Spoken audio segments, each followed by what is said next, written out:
বাংলা রান্নাবাড়ি চ্যানেলে আপনাকে স্বাগত। আজ আমি তৈরি করব বাটা মাছের ঝোল বড়ি দিয়ে। চলুন দেখা যাক কিভাবে আমি রান্নাটা তৈরি করি। প্রথমে আমি বাটা মাছগুলো কেটে ভালো করে ধুয়ে নিয়ে এসেছি। দিয়ে দিচ্ছি আমি স্বাদ মতো নুন, আর দেব আমি সামান্য গুঁড়ো হলুদ। এরপর ভালো করে মাছগুলোতে নুন আর হলুদ মেখে রেখে দেব 10 মিনিটের মতো। মাছের জলটা যে থাকে সেই জলটা ঝরে যাবে, মাছগুলো গোটা গোটা থাকবে আর ভাঙবে না। এরপর কড়াইতে দিয়ে দিচ্ছি আমি 3 টেবিল চামচ সরষের তেল। সরষের তেলটা কিন্তু ভালো করে গরম করে নিতে হবে। এরপর আমি বড়িগুলো লাল লাল করে ভেজে নেব। বড়িগুলো আমার ভাজা হয়েছে, এরপর একটা পাত্রে তুলে নিচ্ছি। ঠিক এরকম ভাবে লাল করে ভেজে নিতে হবে, নাইলে কিন্তু কাঁচা বড়ির একটা গন্ধ আসবে, ভালো লাগবে না। কড়াইয়ে যতটুকু তেল আছে সেই তেলে কিন্তু মাছ ভেজে নিচ্ছি। প্রথমে আমি 4খানা মাছ ভাজছি, পরে আবার ভেজে নেব। এক পিঠ মাছ ভাজার পর আমি মাছগুলো উল্টিয়ে দিচ্ছি। ঠিক এরকম করে লাল লাল করে মাছগুলো ভেজে নিতে হবে। মাছ ভাজা হয়েছে, আমি একটা পাত্রে তুলে নিচ্ছি।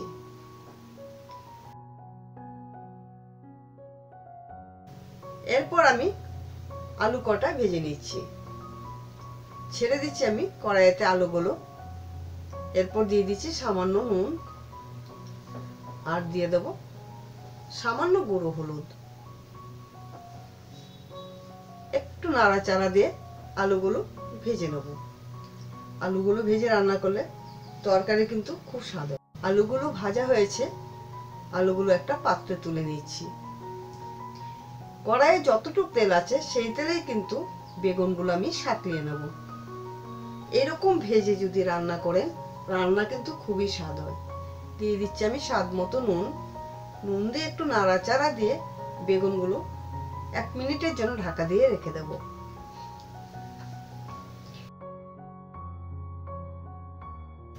এক মিনিট পর ফিরে আসলাম।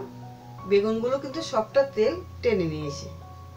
এরপর নাড়াচাড়া দিয়ে বেগুনগুলো সাঁতলিয়ে একটা পাত্রে তুলে নিচ্ছি।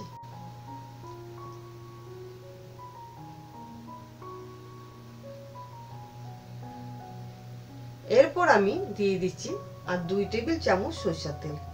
রান্নাটা কিন্তু অবশ্যই সরষের তেলে করবেন, রান্না খুব টেস্টি হয়। দিয়ে দিচ্ছি 2টো শুকনো লঙ্কা। শুকনো লঙ্কা দিয়ে একটু নাড়াচাড়া দিয়ে নিচ্ছি, এতে কিন্তু খুব সুন্দর একটা গন্ধ আসে। দেব আমি সাদা জিরে। সাদা জিরেটা দিয়ে একটু লাল লাল করে ভেজে নিয়েছি। এরপর দিয়ে দেব বেটে রাখা যে জিরে, 2 চা চামচ জিরে বাটা দিয়ে দিচ্ছি, আর 2 চা চামচ লাল লঙ্কার গুঁড়ো দিয়ে দিচ্ছি।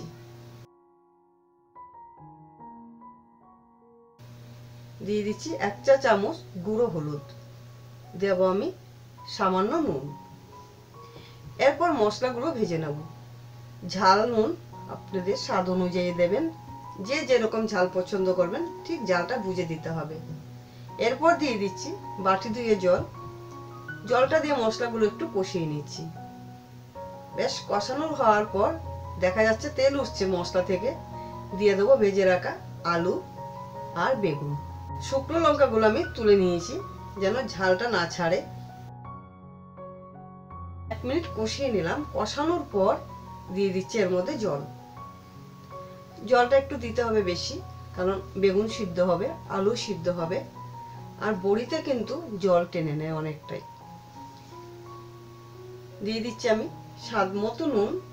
এইবার ফুটার পালা। যখনই ফুটে আসবে এরকম ভাবে, তখনই কিন্তু ভেজে রাখা যে মাছগুলো আস্তে আস্তে করে ছেড়ে দিচ্ছি। এই মাছের ঝোল একবার রান্না করে বাড়ির লোকদের খাওয়ালে বারবার কিন্তু খেতে ইচ্ছা করবে। অবশ্যই এই রান্নাটা করে দেবেন, খুব ভালো খাবে। দিয়ে দিচ্ছি ভেজে রাখা বড়িগুলো। বড়িগুলো দিয়ে আমি 2 থেকে 3 মিনিটের মতো ফুটিয়ে নেব। বড়িগুলো সিদ্ধ হবে আর খুব সুন্দর ফুলে ফুলে টোপা টোপা হয়ে যাবে। বড়ির খুব সুন্দর একটা গন্ধ আসে, এই শীতকালেই কিন্তু এই রান্নাগুলো ভালো লাগে। এরপর দিয়ে দিচ্ছি কিছু ধনেপাতা কুচি। এই ঝোল দিয়ে কিন্তু দুপুরবেলা 1 থালা ভাত খাওয়া যাবে। আর বাড়ির লোকেরা খেয়ে খুব প্রশংসা করবে। রান্নাগুলো যদি আমার ভালো লেগে থাকে অবশ্যই আমার চ্যানেলটিকে সাবস্ক্রাইব, লাইক, শেয়ার করতে ভুলবেন না। আমি আবার নতুন রান্না নিয়ে হাজির হব আপনাদের সামনে। আজ আমি রান্না শেষ করলাম। ভালো থাকবেন, সুস্থ থাকবেন। ধন্যবাদ।